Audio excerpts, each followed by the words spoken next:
ಕೋಲಾರ ನಗರದ ಹೊರವಲಯದ ಗೊಂಡರಾಜನಹಳ್ಳಿಯ ಶ್ರೀ ಆಂಜನೇಯ ಸ್ವಾಮಿ ದೇವಾಲಯದ ಮುಂಭಾಗ ವಿಜಯದಶಮಿಯ ಸಂಜೆ ಈ ಗ್ರಾಮೀಣ ದಸರಾ ಕಾರ್ಯಕ್ರಮಕ್ಕೆ ಚಾಲನೆ ನೀಡಿದ್ದು, ಪ್ರತಿ ವರ್ಷ ತಹಸೀಲ್ದಾರ್ ತಪ್ಪಿದಲ್ಲಿ ಉಪವಿಭಾಗಾಧಿಕಾರಿಗಳು ಬನ್ನಿ ಮರಕ್ಕೆ ಪೂಜೆ ಸಲ್ಲಿಸುತ್ತಿದ್ದರು.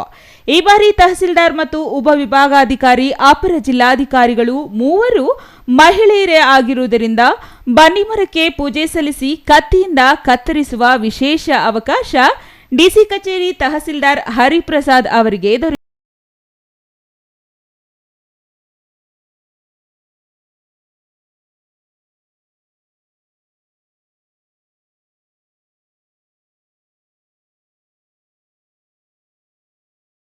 ಇಪ್ಪತ್ತಕ್ಕೂ ಹೆಚ್ಚು ಶಕ್ತಿ ದೇವತೆಗಳ ಉತ್ಸವ ಮೂರ್ತಿಗಳನ್ನು ಈ ದೇವಾಲಯಕ್ಕೆ ತಂದು ಪಲ್ಲಕ್ಕಿ ಉತ್ಸವ ನಡೆಸಿದ್ದು, ಸಾವಿರಾರು ಸಂಖ್ಯೆಯಲ್ಲಿ ಜನತೆ ಜಮಾಯಿಸಿದರು.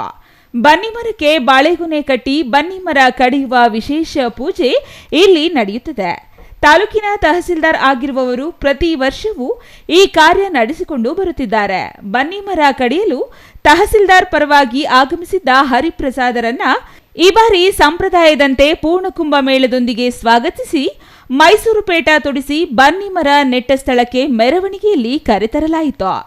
ಇನ್ನು ಈ ಸಂದರ್ಭದಲ್ಲಿ ಅರ್ಚಕ ಸುರೇಶ್ ನೇತೃತ್ವದಲ್ಲಿ ಹರಿಪ್ರಸಾದ್ ಬಾಳೆ ಮತ್ತು ಬನ್ನಿ ಮರಕ್ಕೆ ಪೂಜೆ ಸಲ್ಲಿಸಿದ ನಂತರ ಕೈಯಲ್ಲಿ ಕತ್ತಿ ಹಿಡಿದು ಬಾಳೆ ಗಿಡವನ್ನ ಕತ್ತರಿಸುವ ಸಂಪ್ರದಾಯವನ್ನ ಈ ವರ್ಷವೂ ಮುಂದುವರೆಸಿದರು. ಹರಿಪ್ರಸಾದ್ ಅವರು ಬಾಳೆ ಗಿಡವನ್ನು ಕತ್ತರಿಸುವುದಕ್ಕೆ ಕಾಯುವ ನೂರಾರು ಜನ ಮುಗಿಬಿದ್ದು ಬನ್ನಿ ಎಲೆಗಳನ್ನ ಬಾಳೆಗೊನೆಯ ಕಾಯಿಗಳನ್ನ ಕಿತ್ತುಕೊಳ್ಳಲು ಪೈಪೋಟಿ ನಡೆಸಿದರು. ಇಲ್ಲಿ ಪೂಜಿಸಲ್ಪಟ್ಟ ಎಲೆಗಳು ಮತ್ತು ಬಾಳೆಕಾಯಿಗಳನ್ನ ಮನೆಯಲ್ಲಿಟ್ಟು ಪೂಜಿಸಿದರೆ ಇಡೀ ವರ್ಷವೇ ಒಳ್ಳೆಯದಾಗುತ್ತದೆ ಎಂಬ ನಂಬಿಕೆ ಇಲ್ಲಿಯ ಜನತೆಯದ್ದು. ಬನ್ನಿ ಮರ ಕಡಿಯುವ ಕಾರ್ಯ ಮುಗಿಯುತ್ತಿದ್ದಂತೆ ವಿವಿಧ ದೇವತೆಗಳ 20ಕ್ಕೂ ಹೆಚ್ಚು ಪಲ್ಲಕ್ಕಿಗಳಿಗೆ ಪೂಜೆ ಸಲ್ಲಿಸಿ ಪಾನಕ ಹೆಸರುಬೇಳೆ ಹಂಚಲಾಯಿತು. ಯಾವುದೇ ಅಹಿತಕರ ಘಟನೆಗಳಿಗೆ ಅವಕಾಶವಿಲ್ಲದಂತೆ ಬಿಗಿ ಪೊಲೀಸ್ ಬಂದೋಬಸ್ತ್ ಮಾಡಲಾಗಿತ್ತು. ಈ ಬಾರಿ ಮೆರವಣಿಗೆಯಲ್ಲಿ ಗಾರಡಿ ಗೊಂಬೆ, ತಮಟೆ ಮತ್ತಿತರ ಕಲಾ ತಂಡಗಳು ಗಮನ ಸೆಳೆದವು. Eshwar, CTV news, Kolar.